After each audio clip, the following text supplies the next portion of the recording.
Good afternoon, everyone. I hope you are all doing well. I'm not too bad myself. I've just popped on here because this session is a session that I was meant to do a few weeks ago, in fact. I struggled with it a little bit because I didn't find it as uplifting as some of the other ones that I've done. But this one has been resting on my spirit for some time now. And so God said, today is the day. So let's get on with it. Today's session is called When Your Enemies Are Exposed. Now, this session, it all started after a certain dream that I had. And this dream was a little bit strange. I mean, I couldn't quite get to grips with it. But then, actually, let me just explain it to you. It might make it seem a bit easier. So, in my dream, I was actually inside a church building and I was sitting down, and there was this person that entered. They actually walked down the aisle of the church or church building, and this person was actually a woman, but the problem was she was almost naked. And so it's like God said to me in this dream, this woman is now exposed. And I actually felt so sorry for this woman. And so I took what seemed to be like a jacket or something and covered this woman and sat her down.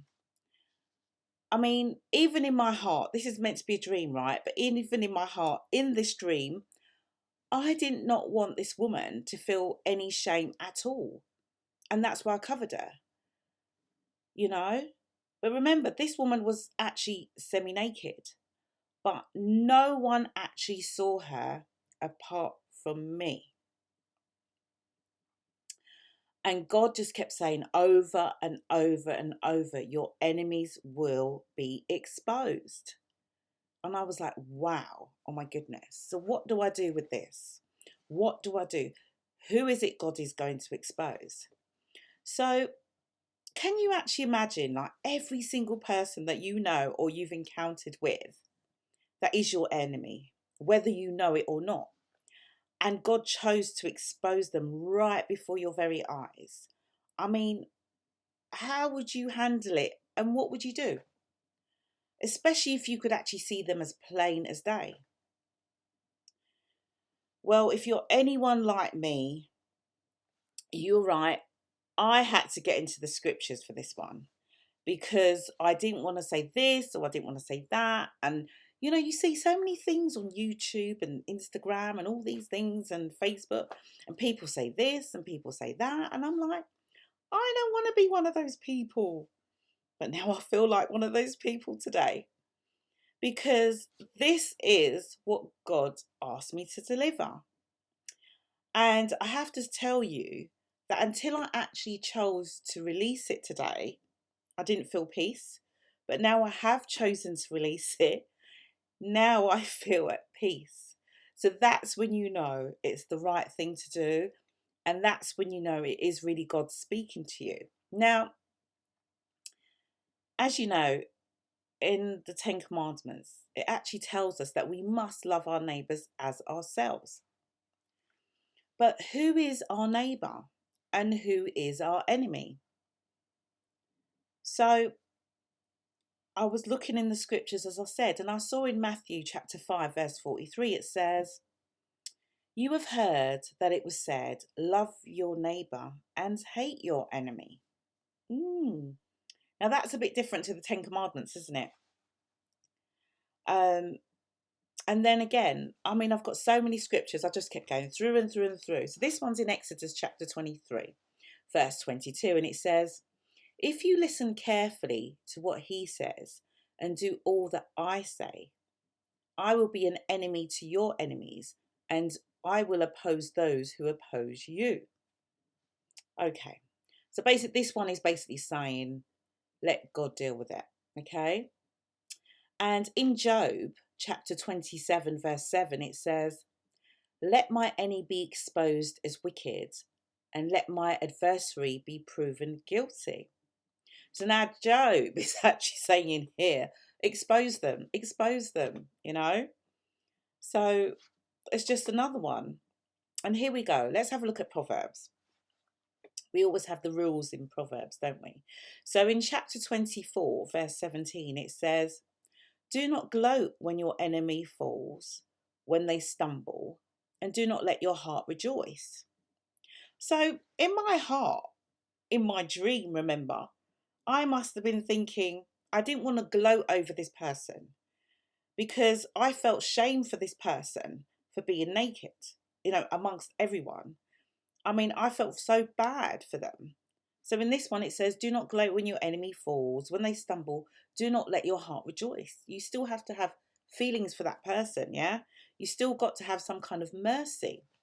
So in Romans chapter 12, verse 20, it says, if your enemy is hungry, feed him. If he is thirsty, give him something to drink. And in doing this, you will heap burning coals on his head. Well, I've heard this one said many a times. So basically, you don't let your enemy starve. You don't let them thirst. You help them. Yeah, you help them with whatever you have to help them with. But in the end, they will actually feel the shame of what they have done by you actually helping them. And in 1 Peter chapter 3, verse 9, it tells us, do not repay evil with evil or insult with insult. On the contrary, repay evil with blessing, because to this you were called, so that you may inherit a blessing. Okay? So as you know, the Bible always tells us to bless those who curse us, right? So this is kind of what it is saying in Peter. However, in Ephesians chapter 5, verse 11, it says, take no part in the unfruitful works of darkness, but instead expose them. So again, Ephesians goes back again. All it says is stay out of the darkness, stay in your light, but let them be exposed. Okay, so now let's go back to my dream a little bit. As I said before, I really didn't want this woman in my dream to be exposed.